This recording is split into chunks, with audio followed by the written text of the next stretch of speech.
The Tolkien Road, Episode 179, Lord of the Rings TV, Second Age Deep Dive, Akallabêth Reread, Part 3.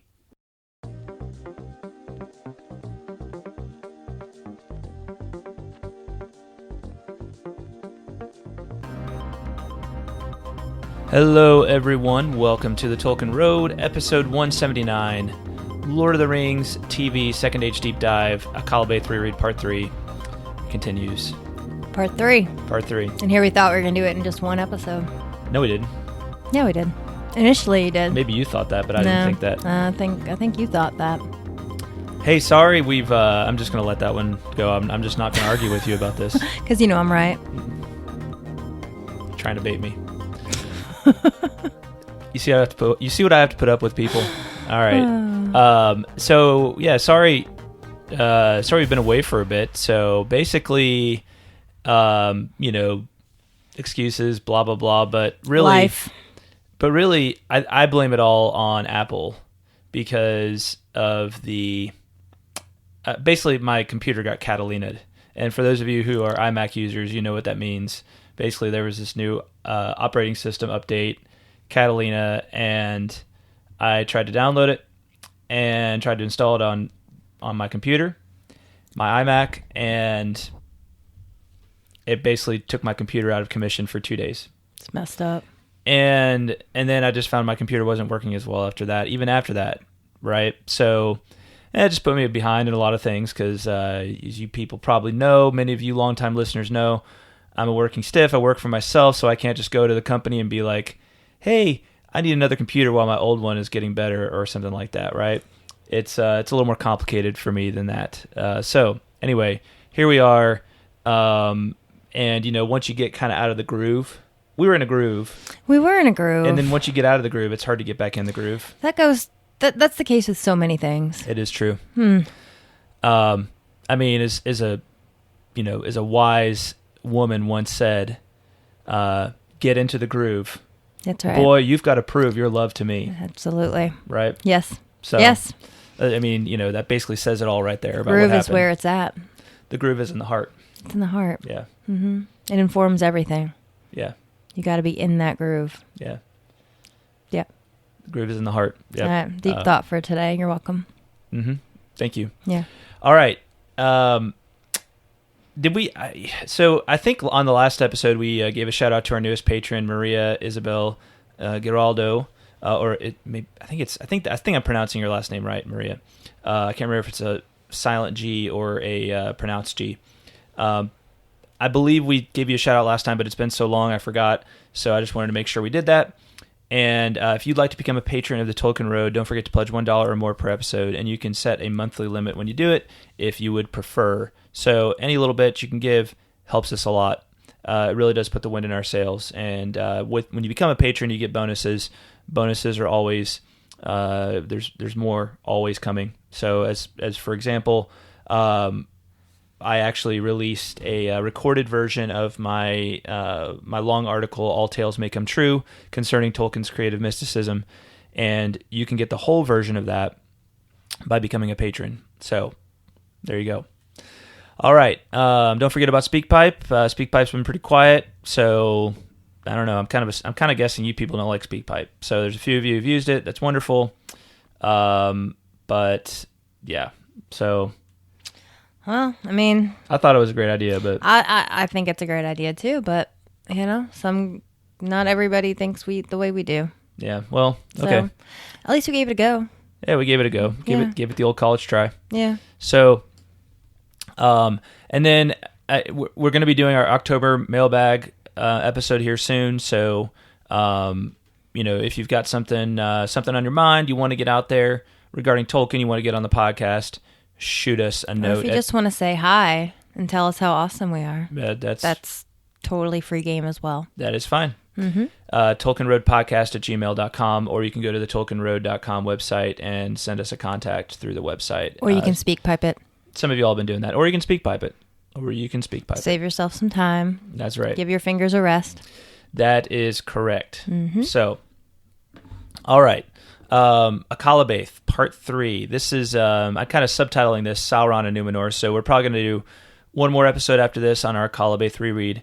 And this is actually, so the last one is going to be really concerned with the actual downfall, right? But this is kind of the build up from where we left off last time, how Sauron kind of gets the best of the Númenóreans. That's what we're going to be talking about today. So, as a reminder, 3 key themes that Tolkien laid out in the Waldman letter. Those 3 themes are the delaying elves, right? These are the 3 key themes of the Second Age. Delaying elves, right? The elves that stay behind in Middle-earth after the First Age instead of going back to Valinor. And then you've got Sauron's growth to a new Dark Lord, right? After Morgoth is gone, Sauron kind of takes the mantle of chief bad guy. And then the third theme is Númenor, right? The people of Númenor, the culture of Númenor, and the history of Númenor. The downfall, really, of Númenor. A.K.A. Atlantis. AKA Atlantis. Now, it's not ever called Atlantis in the story, but it just very similar storyline. The story of Númenor began as Tolkien's own kind of myth of Atlantis. Right. So, and anyway, I don't want to go down a rabbit trail on that right now. I think I know where you're going to go, and I was about to ask the question, but we'll just leave it be for now. Where did you think I was going to go? Well, didn't we talk about how like an island had been discovered not too long ago, like underwater? Oh, yeah, there was something about that on the news. Did we talk about that on the podcast? We may have mentioned it, but maybe I'll try to look that up for the mailbag episode. Okay. Maybe an interesting one to talk about. I was trying to remember if that like actually happened or if it was in one of my dreams. But it actually happened. An underwater island was discovered. I think so, yeah. I'll have to go back and look at that news article. It was interesting. Okay. Yeah. We definitely talked about it. Okay, maybe that's what I'm remembering. Okay. Yeah. All right. So, So in this section, we're going to be looking at here's what happens. Sauron is taken captive back to Númenor, right? And well, actually, let me back up a second. Ar-Pharazôn, right? He hears about this clown Sauron, right? Like basically taunting him, right? And Ar-Pharazôn is not one to, suffer fools gladly, right? So Ar-Pharazôn is like, don't you even think about taunting me, Sauron. I'm going to come show you who's boss. And he shows up, takes his Númenorian army to Númenor, or to Mordor, and Sauron just kind of comes forth and surrenders. He's like, yep, I can't beat you. And he just comes forth and surrenders. Can you remind me, how is Sauron taunting him? Well, let's see here. Yeah, so it says... Just in a nutshell. A little bit back, just a step back, he said, for Ar-Pharazôn had learned in Middle-earth of the strength of the realm of Sauron and of his hatred of Westerness. And now there came to him the masters of ships and captains returning out of the east, and they reported that Sauron was putting forth his might, since Ar-Pharazôn had gone back from Middle-earth, and he was pressing down upon the cities by the coasts. And he had taken now the title of King of Men, and declared his purpose to drive the Númenóreans into the sea and destroy even Númenor, if that might be. That's right. Yeah. He took the title King of Men. Yes. So Ar-Pharazôn is not pleased about this. He's like, you can't be the King of Men. I'm the King of Men. There can only be one King of Men. That's right. So, and if you want to hear about where Ar-Pharazôn came from and everything, you can go back and listen to the previous episodes on Akallabêth. But basically, this is the Second Age, 3262. So 3,000 years into the history of Númenor. You think about that in our own scale. Like Númenor has been around a long time by now. You think about that. We live in the year 2019, and if you go back 3,000 years from now, you're in 1000 BC, right? Think about how long ago that is. It's a long time. It's 1,000 years before Christ was born. How much history has transpired, right? Yes. In that time. Yes. So Númenor has been around a long time, right? And even Sauron, like these battles with Sauron have been going on for a long time. So this is year 3262 of the Second Age. And so Sauron, it says, Sauron came even from his mighty tower of Barad-dûr. He came and made no offer of battle. For he perceived that the power and majesty of the kings of the sea surpassed all rumor of them, so that he could not trust even the greatest of his servants to withstand them. And he saw not his time yet to work his will with the Dunedain. And he was crafty, well skilled to gain what he would by subtlety when force might not, what he would by subtlety when force might not avail. Therefore he humbled himself before Ar-Pharazôn and smoothed his tongue, and men wondered, for all that he said seemed fair and wise. So Sauron surrenders. Ar-Pharazôn, just in a nutshell on this section, Sauron is taken captive back to Númenor by Ar-Pharazôn, right? He's like, well, if you're going to be my captive, I want to keep you close. I don't want to just leave you here. You're going to come back with me. Sauron, it doesn't take Sauron to work his subtleties and corrupt Ar-Pharazôn and Númenor. In the process, he teaches Ar-Pharazôn his own version of reality, right? His own version of the true religion, and basically says like, hey, you shouldn't be worshiping this LOTR guy. You guys should be worshiping the Lord of Darkness, right? The Lord of Darkness, who is Melkor. And then we learn about the faithful led by Amandil, who is the father of Elendil, right? The faithful are kind of the minority party of Númenor who try to remain true to the Valar and to Iluvatar. And then we have a story about Isildur's great deed. All right, so this is nice because Isildur, he's got a bad rap because he's, of course, the guy that messes up the whole thing with the ring and causes all those problems. But he was actually a pretty good dude, it turns out. And then Sauron's temple, he constructs a temple and begins human sacrifice there. And Númenor seems to continue to prosper all the while, but maybe not. So that's kind of in a nutshell what we're covering in this section. All right. So, Greta, I want to ask you, so does the story of Sauron like coming willingly back to Númenor remind you of anything from the past stories? Like the past Tolkien stories? Yeah, past Tolkien stories. I feel like it's supposed to. Well, I was just thinking. And I even thought we had talked about this on the last episode. But I was just thinking this reminds me of when Melkor is taken captive back to Valinor, right?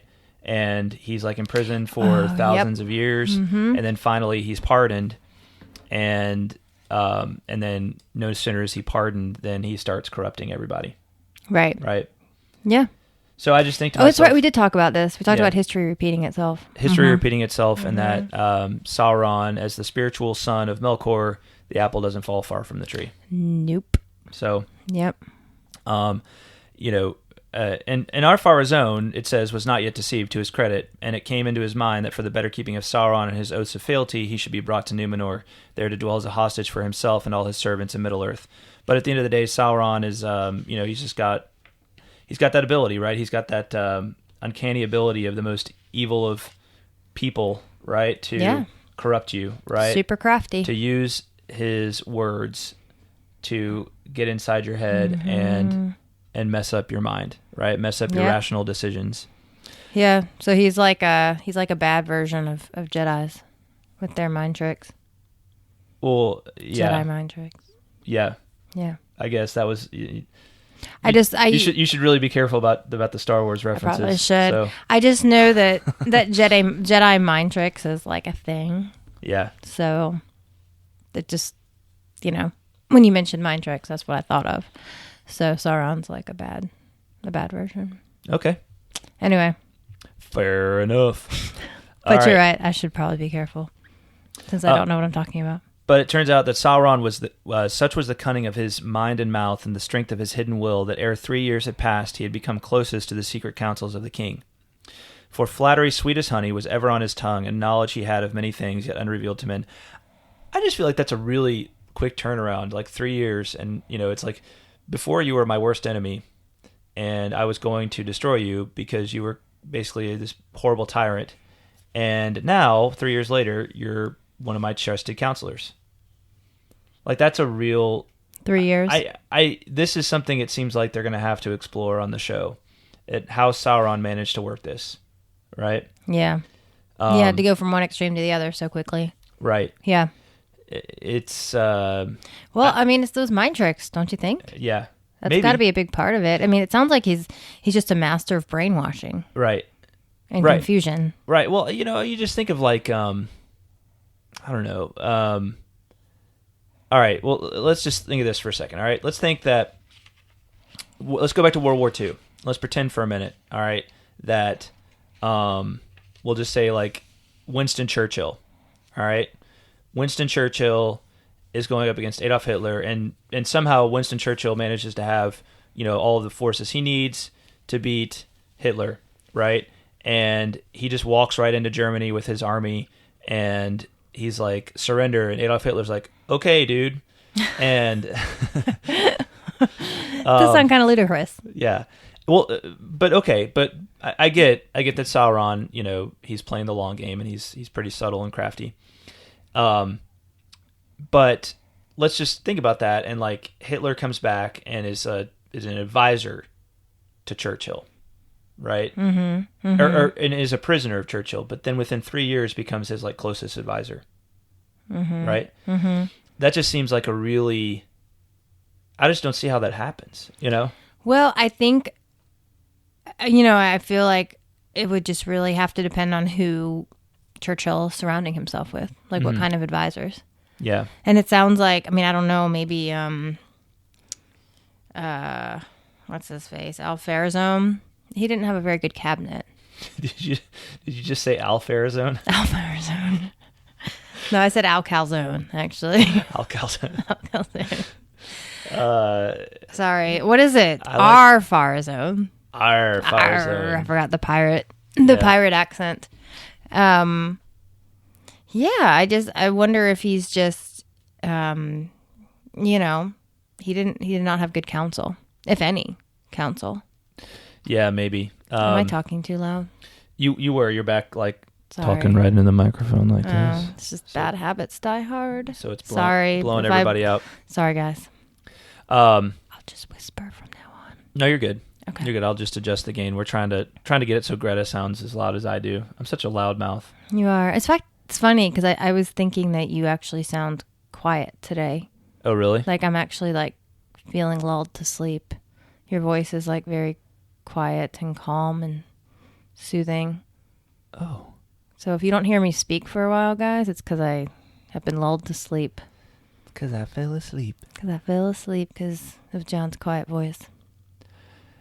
So, Greta, can you tell me how do you feel about Sauron? It's becoming a show on NPR all of a sudden. All right. Yes, that's exactly what you said. I was like, where have I heard that voice before? NPR. Where have I heard this? Oh my gosh, how do people listen to NPR when they're driving? Like honestly, I really think I would fall asleep. And now here's your break with some smooth jazz sounds. Oh man. Yeah. Nothing against NPR, but they do. Like I feel like it's a good radio station to listen to when you're trying to go to sleep, not when you're driving. Yeah. All right. Well. All right. So anyway, I was just saying that. Back to our good friend Ar-Pharazôn. Oh, see, people, this is why I have Greta on this podcast. This podcast would be so boring and nerdy without me. Oh my gosh. Ar-Pharazôn, that is what he's going to be from now on. Through the show, when the show comes on, he is going to be Al. King Al. Yeah. Not Alf, just Al. He walks up to Sauron and he's like, if you'll be my bodyguard, I will be your long lost pal. I can call you Betty, and Betty you can call me. You can call me Al. Yeah. Ar-Pharazôn. Ar-Pharazôn. Yeah. But it should be if you'll be my prisoner. Oh yeah. If you'll be my prisoner, I can be your long lost pal. do do do do do do do do. All right.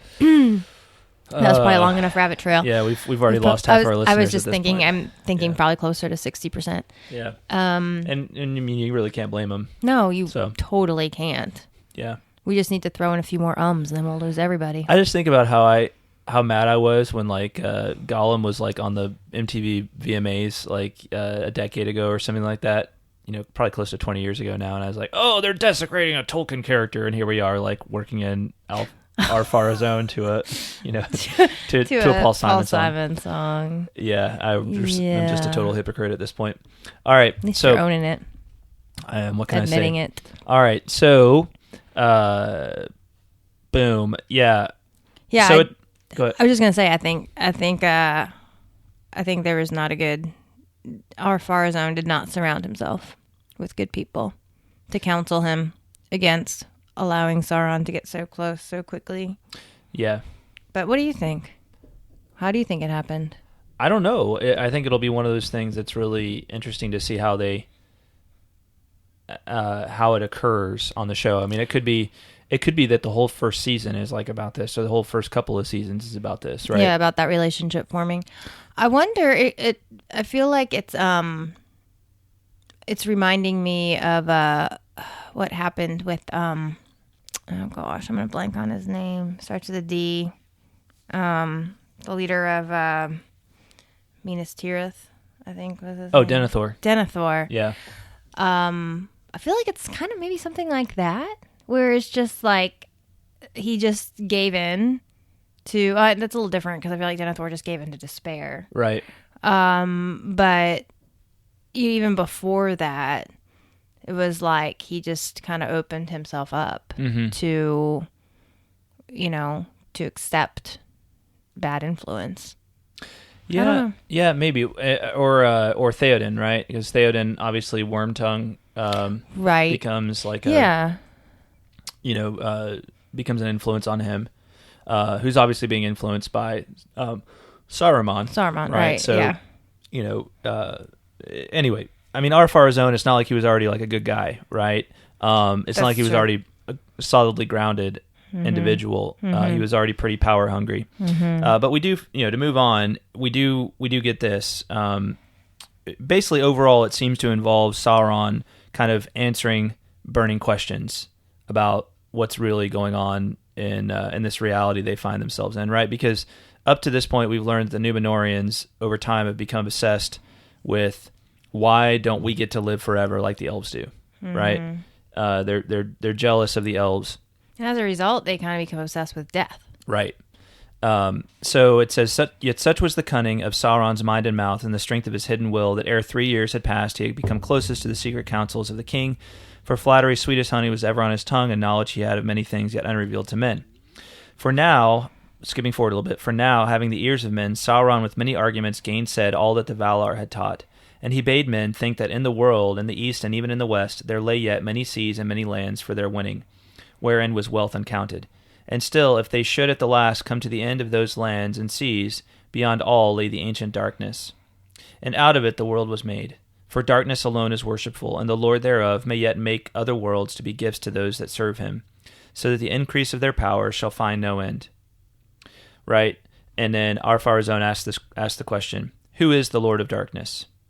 Then behind locked doors Sauron spoke to the king, and he lied, saying, it is he whose name is not now spoken.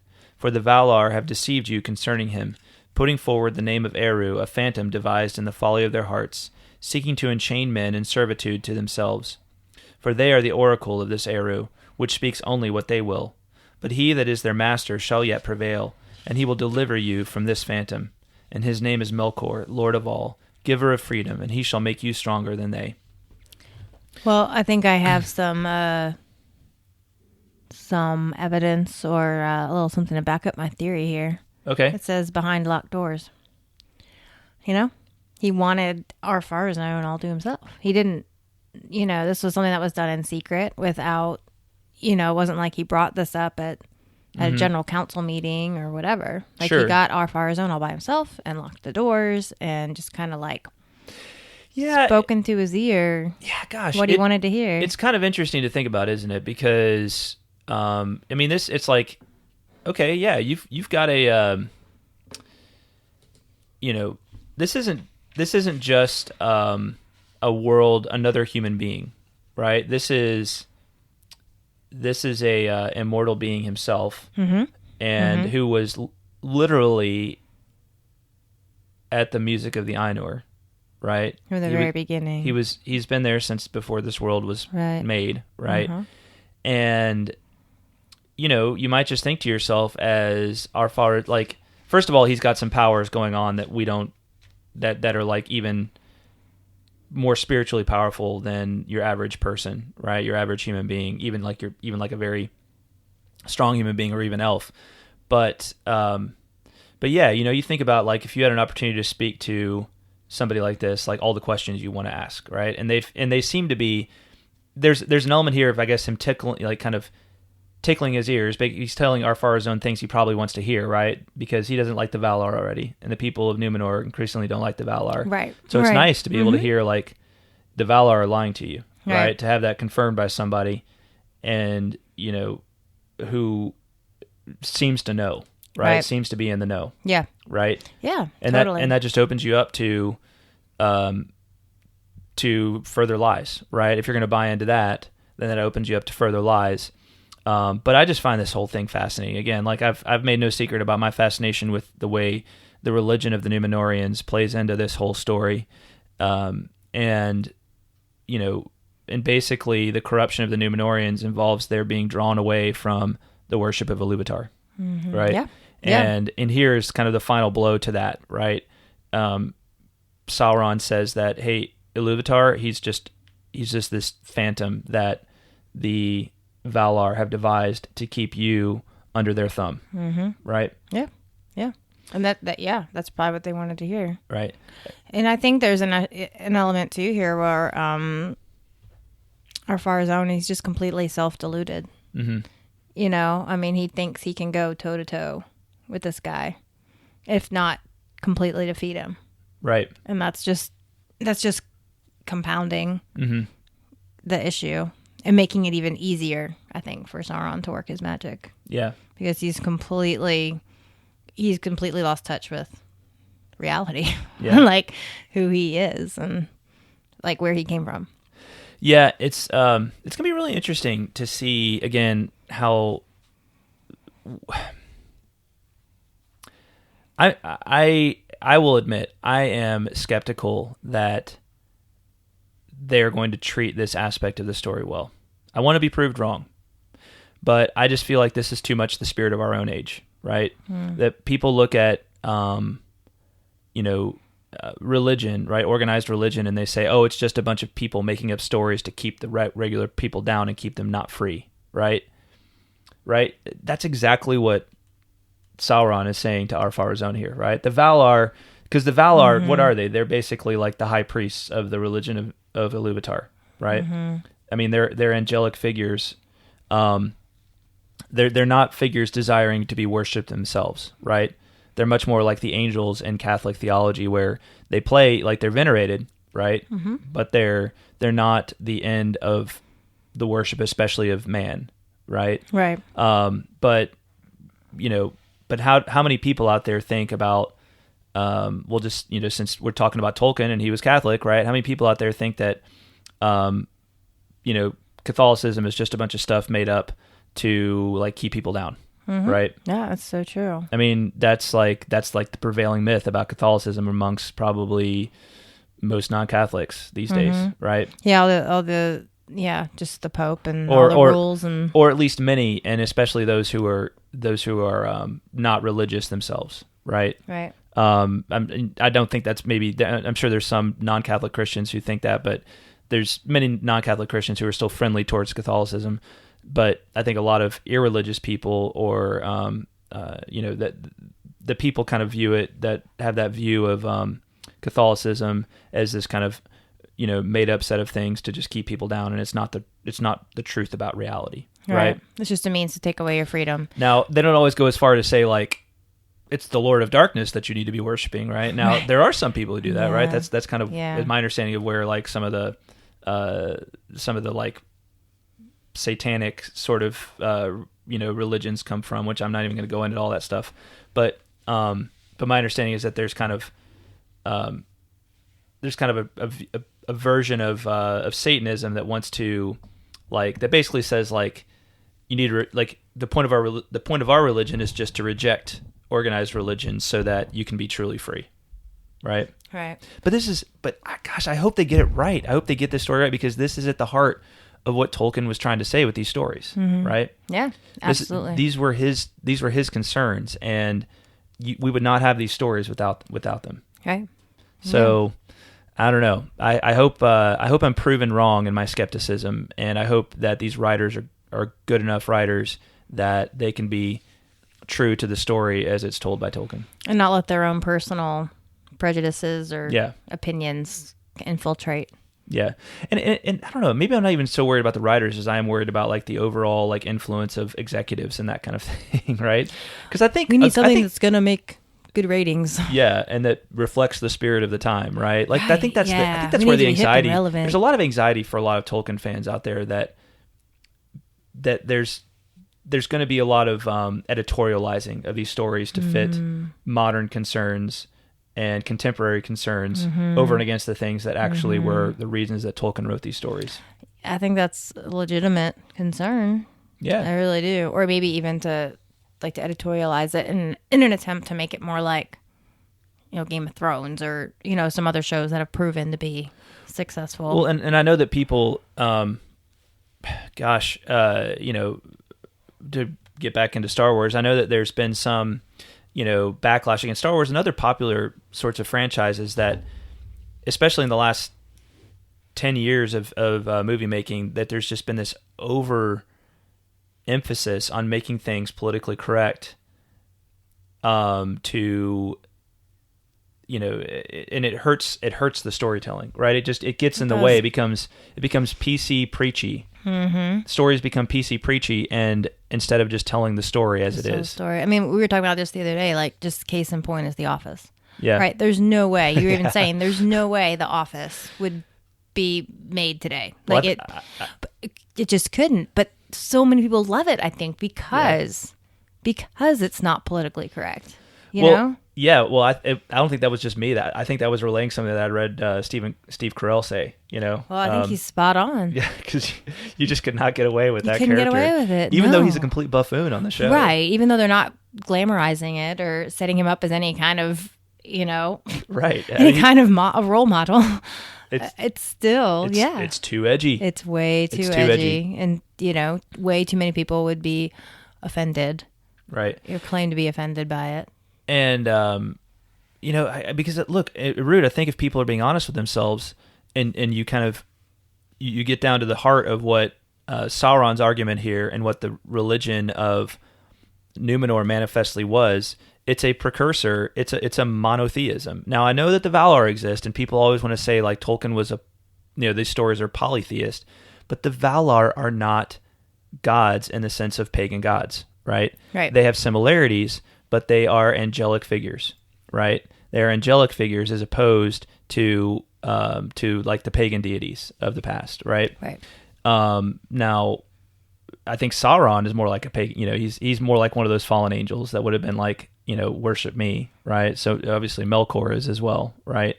Right. But for the Valar, they have much more of a ring of like, we are here to introduce you and to shepherd you in the worship of the true God, who is the creator God, right? LOTR, right? Mm-hmm.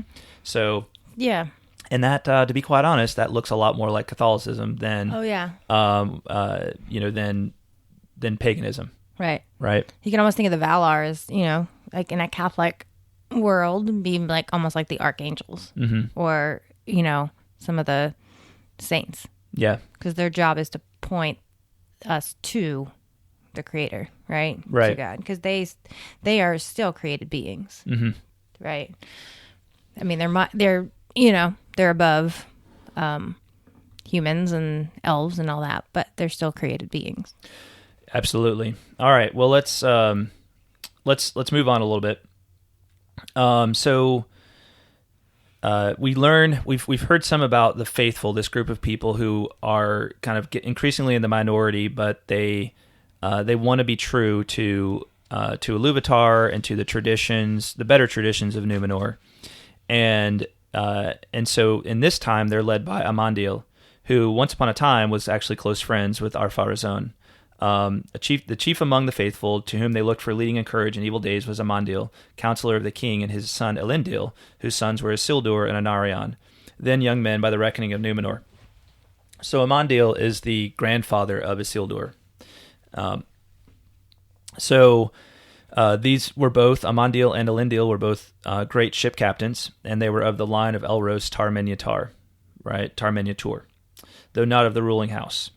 So that, we have Amandil and the faithful, and Ar-Pharazôn is not happy about them, right? Because they're holding to these old ways that he's trying to get away from, because Sauron has taught him the true nature of reality, right? Mm-hmm. And he's like, these people are going to cause me problems. We learned that in this time, the Mental Tarma, right, the pillar of heaven where the worship of Iluvatar took place, was utterly deserted. But even then, Sauron didn't dare step foot upon it, which is funny. He's like, I'm not, that's all that stuff about Iluvatar isn't true, but I'm not going to step foot on his holy mountain because I know I'll get zapped if I do. Exactly. Right. But I don't want to burst into flames. So. Right. Yeah. So, but it says, one thing that Sauron does urge Ar-Pharazôn to do is to cut down Nimloth the Fair, the white tree. So, just to give some background, Nimloth is descended from Galathilion, which was a tree that was made in the image of Telperion, which was one of the two trees of Valinor, right? So Telperion, killed by Melkor and Ungoliant, along with what was the other tree? I shouldn't have gone there. But now I got a Telperion and Blobbity Blah. That's what it is. Right? Blobbity Blah? Sounds right. Yep. Just gotta kill some time. Well, Tolkien Gateway takes forever to load. Come on, Tolkien Gateway. Well, it's taking a long time. I think their site must be I down. wonder why, I don't understand why Ar-Pharazôn, blah, I'll just call him Al, why he would even... You could call him Alf. I'm going to call him Alf. That's what I'm going to do. But PH on the end, Alf. Not an F. ALPH. You could call him Arf. Arf. Arf. I could do that. Doggy in the window. Arf. Well, I don't understand why he even thinks it would be a good idea to cut down a tree. Like trees, it's a tree. It does so many good things, and it's so pretty. I mean, of all the things, why? Why would he cut down the tree? Because it's a great example of something that just seems awful. Right? Exactly. Why would you cut down a tree unless you're a truly horrible person? Exactly. Because Sauron knew that it was a sign of the Valar, right? Well, Sauron did that. Yeah, Sauron knew that. Did Ar-Pharazôn know that? Of course. Yeah. Okay. Well, it just makes me sad that, that he would just do that. What a jerk. It's such a pretty tree. What a jerk. Yeah, I mean, it really is. It's like stealing candy from a baby. Only really horrible people do that. Yeah. Well, I'd say Sauron and Ar-Pharazôn qualify as pretty much really horrible people, Yeah. So it was just kind of a way of, I guess, removing any kind of reminder of Iluvatar or Valinor. Yeah. Yeah. Definitely. So, Tolkien Gateway looks like it's down. So I can't... it's Laurelin. There we go. Telperion and Laurelin. I know you'd get it. So, Nimloth is descended from Galathoniel, which was made in the image of Telperion, right? It didn't give off light like Telperion did, but it was descended from a tree that was made in the image of Telperion by Yavanna. So, Nimloth is this symbol of, of kind of friendship with the Valar. Right. And of course, the White Tree of Gondor later on is descended from Nimloth. Right. Mm-hmm. So this is where Isildur's story comes in. Basically, Amandil, right? Amandil and the faithful live in a different part of Númenor, but they get wind of the purpose of Sauron to destroy this tree. And then he spoke to Elendil and the sons of Elendil, which includes Isildur, recalling the tale of the trees of Valinor. And Isildur said no word, but went out by night and did a deed for which he was afterwards renowned. For he passed alone in disguise to Armanelos and to the courts of the king, which were now forbidden to the faithful. And he came to the place of the tree, which was forbidden to all by the orders of Sauron, and the tree was watched day and night by guards in his service. At that time Nimloth was dark and bore no bloom, for it was late in the autumn, and its winter was nigh. And Isildur passed through the guards and took from the tree a fruit that hung upon it, and turned to go. But the guard was aroused, and he was assailed, and fought his way out, receiving many wounds. But he does escape, and he brings the fruit back. And when its first leaf opened, then Isildur, who had lain long and come near to death, arose and was troubled no more by his wounds. So Isildur does this great deed, saves not Nimloth, but he saves a fruit of the tree, and that becomes the seed for the White Tree of Gondor eventually. And that's what heals him? Is it the opening of the fruit, I think. Yeah, there's when it so the fruit was planted in secret. I'm sorry, the fruit was planted in secret, and it was blessed by Amandil, and a shoot arose from it and sprouted in the spring. So there you go. Well, good for Isildur. So Isildur, right, kind of, always seemed like a black sheep, right, in the stories that we're most familiar with, because he's obviously the guy who has the chance to destroy the ring, decides not to destroy it, and then dies and loses the ring, causing all the problems in the first place. But it turns out he's actually pretty heroic, and he actually has a lot of virtue about him as well. And let's face it, what we know about the ring, like, could any of us expect to have done anything different with the ring? Right. Yeah. We all would have been like, maybe I can put this to better use than just destroying it. Yeah. I think that's we a probably all would have. even Galadriel struggled with that, right? And she's... Well, even Gandalf does. Yeah, right? Yeah, exactly. Amaya. Yeah. So don't judge. Yeah. Take that, judgmental people, right? Isildur maybe not so bad after all. Yeah, he saved the tree. Yeah. He's a tree hugger. Yes. Isildur the tree hugger. Yep. Yeah. All tree huggers descended from Isildur. All right, and this is where it starts to get really ugly, right? Sauron, he builds a temple, right? Armanelos the Golden. Actually, I'm not sure if that's the name of the temple or if that's the name of the city in which the temple is built. I know Armanelos is the name of the city, the capital city. But Sauron nevertheless built a mighty temple, right? Because before there was no temple, they went to the mountain, right? To the Minaltarma, the Pillar of Heaven, to worship Iluvatar. But now Sauron builds his own temple with his own hands, right? So, and what happens here? Worship of Melkor and a little bit of human sacrifice. That's bad news. Things have gone wrong when you're doing human sacrifice. Yes. That's pretty much how it goes in my book. That's a red flag for sure. Yeah. So, it says, there was an altar of fire in the midst of the temple, and in the topmost of the dome there was a louver, whence there issued a great smoke. And the first fire upon the altar Sauron kindled with the hewn wood of Nimloth, and it crackled and was consumed. But men marveled at the reek that went up from it, so that the land lay under a cloud for 7 days, until slowly it passed into the west. Right? So, yeah, things ugly now that they've got this temple built. Nimloth is destroyed, and then we get just more and more death. Right? Sauron is really he's done a number on Númenor. He's pulled a good one on Númenor. Yeah, and it says that they made the sacrifice to Melkor that he should release them from death. Yeah. So Sauron has convinced them that the Lord of Darkness is able to release them from death by offering human sacrifice. Yeah. That makes no sense. Well, you're going to be released from death. We know that Sauron is lying in the first place. Well, I right? know, but it just, But I mean, I'm just like, really? They fell for that? Well, why do you think that, like some ancient cultures practiced human sacrifice in the first place? Right? I don't know. That's an interesting question, and I don't really know myself. But I would have to think that it had something to do with like bringing benefit upon the rest of society, right? Right, by appeasing these gods, right? Well, it's interesting. Even in the Bible, right? You have God. I mean, I realize it was a test, right, of Abraham, but he orders Abraham to sacrifice Isaac. Right? But then he stops him. He does stop him. But then, I mean, Jesus died on the cross, right? Yeah, it's interesting.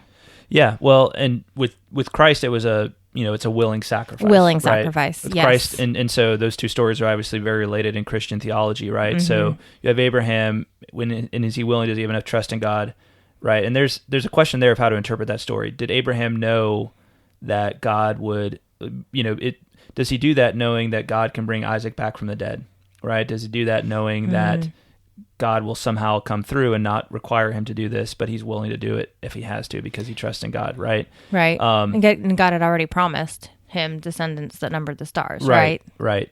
So, and then with the story of Christ, obviously Christ himself is God, but fully man as well, right? And so he offers himself as the sacrifice on behalf of humanity so that and there's a whole lot of writing on the theology of that to say that like in that he took away from mankind's tendency to scapegoat, right? Because the whole thing of human sacrifice is that we still do scapegoating ourselves, right? Like the tendency of fallen man is to scapegoat, is to say like these people are the ones causing us problems, and so therefore we have to put them to death in order to make life better for the rest of us, right? And so Christ is the one who willingly becomes the scapegoat in order to save humanity from that tendency, right? And like one of the things he does, right? That's a very kind of inadequate explanation of that whole story, but but this here, right, is what are they doing? I mean, they're sacrificing the faithful, right? Yeah, they're scapegoating them, yeah. right, in order to appease Melkor and to be released from death. Okay, so and so it'll be interesting. It'll be interesting to see if they, when it comes to this part of the story, if they go back and research some of those old cultures to understand like why did for example, like why did the Aztecs engage in human sacrifice, right? And there's certainly other cultures that did as well. And so why did these ancient cultures do these things? Why did they engage in human sacrifice? What did they hope to gain by doing that, right? The easy answer is, well, they had some god they wanted to appease, but what was the mechanism of it, right? Like what was by appeasing that god, what would it do? Would it make sure they had abundant crops the next year? Like how did their theology of that work, right? So yeah, it's really it's very interesting. Yeah.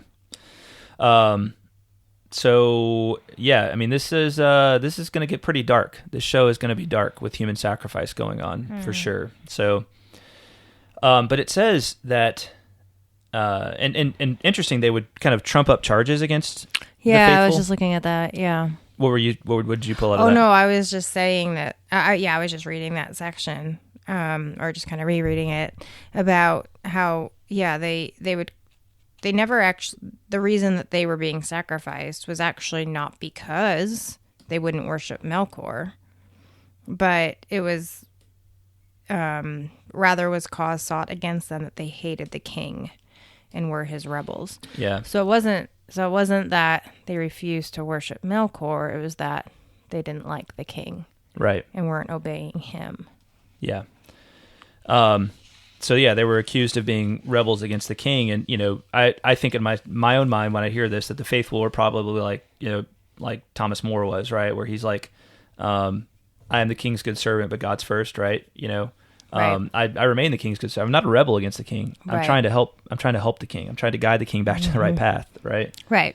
Exactly. It's just the king is having them do. It's not like they're calling for the death of the king or something like that, right? Right. Just the king is trying to lead them astray, and they're refusing. Right. So, so it says, for all of this, death does not depart from the land. Rather, it came sooner and more often and in many dreadful guises. For whereas aforetime men had grown slowly old and had lain them down in the inn to sleep, whence they were weary at last of the world, now madness and sickness assailed them, and that they were afraid to die and go out into the dark, the realm of the Lord that they had taken, and they cursed themselves in their agony. Right? I just think about this, like, when we pray the rosary sometimes, the fourth glorious mystery is the Assumption, and we learned the habit of, when we pray that mystery, to ask for the grace of a happy death. Mm-hmm. And I've often wondered, like, what does a happy death look like? And I think about, like, the old kings of Númenor, when they were able to just be like, I've grown weary of this world. Mm-hmm. It's time for me to go to sleep. Yeah. Yes. It's time for me to move on and trust, move on into whatever LOTR has for me next. Right. Right. Yeah. Not something that you're fighting. Right. Not something that you're scared of. And I think sometimes to myself, right, like, would I be able to do that? Right. Like, would I be able to do that if God just sent me a message that I knew beyond any doubt that he was telling me that it was time for me to lay down my life. Right. Mm-hmm. Would I be able to just trust, right, and just kind of fall asleep and trust, or would my death be an ugly death, right? Like, I don't want to go, like that, right? Yeah. So, just that's what this little section made me think of there. Yeah. And it's telling of what's happened to the Númenorians that when they die now, they they want to go to the bitter end, right? And to where maybe it's not even worth living anymore, right? Like truly worth living, where if they had just laid down their life trustingly, it would have been a lot prettier. Yeah, more peaceful. Right? Yeah. Yeah. So anyway, nonetheless, for long it seemed to the Númenorians that they prospered, and if they were not increased in happiness, yet they grew more strong, and their rich men even richer. For with the aid and counsel of Sauron, they multiplied their possessions, and they devised engines, and they built ever greater ships. And they hunted the men of Middle Earth, and took their goods, and enslaved them. And many they slew cruelly upon their altars. For they built in their fortresses temples and great tombs in those days, and many feared them, and the memory of the kindly kings of the ancient days faded from the world and was darkened by many a tale of dread. How awful is that, right? Originally they went to these lands to be able to give people the light of Valinor, right? Yeah. They came to shed good news upon them, right? To tell them that like your life is not vanity and you don't have to serve this dark lord, right? And now here they are hunting these men to bring them to their fortresses and offer them in sacrifice to the dark lord, right? Yeah. Crazy. It is. And, these last two things that we spoke about, I mean, it's really interesting where what they're increasing in as a result of this new religion that Sauron has instituted is they're increasing in the things of the world, right? But yet they're decreasing in the spiritual sense. So it's backwards. Right. I mean, not that you don't want worldly goods, but there needs to be a balance. I mean, it's like it's what they're losing is their ability to trust and to die. Die with trust. What they're gaining is the things of the world that you can't even take with you. I just keep thinking to myself as I read this story about the Second Age. I'm like, this is the story of our time. It's very scary how relevant this is. I mean, it's amazing to me that this Amazon is spending $1 billion on the rights to tell this story, and it literally is like the story of our time. How funny that you were just mentioning that your anxiety was that they were going to editorialize it to make it more relevant. I don't think they need to. Like if they just stick to this, it's going to be relevant. See, the thing I'm worried about is that they're going to editorialize it to be more pleasing to our Númenorian tendencies. Oh, to be right? less offensive. To be less offensive, right? Or to make it be like, yeah, they totally should have been like polytheists and worshipped the Valar gods, and it's like, no, you're misunderstanding it, right?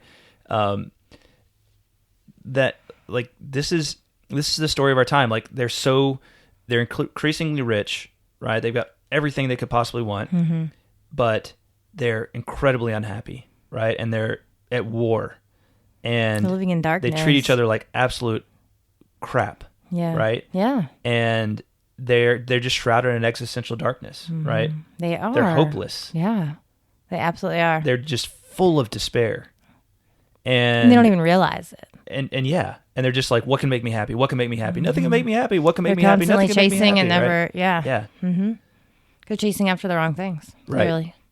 Yeah. So, I don't know how they can get around. Like, I don't know how a good writer can get around it at the end of the day. Like, as someone who's tried to write, tried my fair share of writing, I just think a writer who's worth their salt is going to be like, I've got to tell the story as it's written because this is the story, right? I'm not gonna try and smooth out the rough edges or make it seem more palatable based on what our current opinion on the world is, because this is the story. He's telling the story that we maybe need to hear today, right? Truth. Yeah. True. Of where we're headed. That we're headed for some kind of disaster, epic disaster, as we continue, to tell ourselves lies about reality. Yep. Right. Absolutely right. So, yeah. Anyway, yeah, so it says, thus Ar-Pharazôn, king of the land of the star, grew to the mightiest tyrant that had yet been in the world since the reign of Morgoth, though in truth Sauron ruled all from behind the throne. But the years passed, and the king felt the shadow of death approach as his days lengthened, and he was filled with fear and wrath.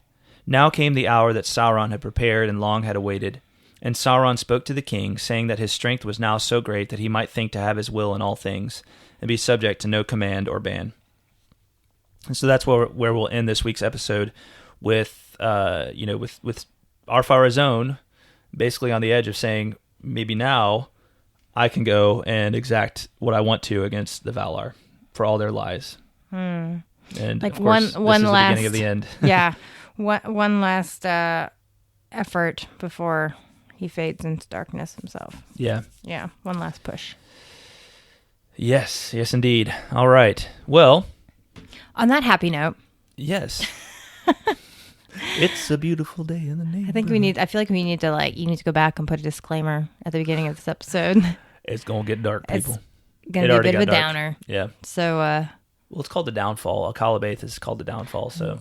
So, okay. Yeah. People kind of know what to expect, I guess. Yeah. Okay. All right. Well, that's all for this episode. And we will try to be back with the final part of our Akallabêth reread here soon. And thanks again to our patrons. You all rock. Al Taylor. Andrew Herbert. Andrew Thomas. Azia Viner. Austin Braswell. Bethany Engler. Brendan Corkery. Brian Orr. Caitlin Howell. Kat Lane. Chris Loftus. Chuck Farnung. Connor Fogarty. Daniel Delaney. Danny Daniel Peridot. David. Sorry, my eyes must be going. Or did you make David the font Bates. smaller? Sorry. Okay, David Bates. David Bigwood. Amelia Perea.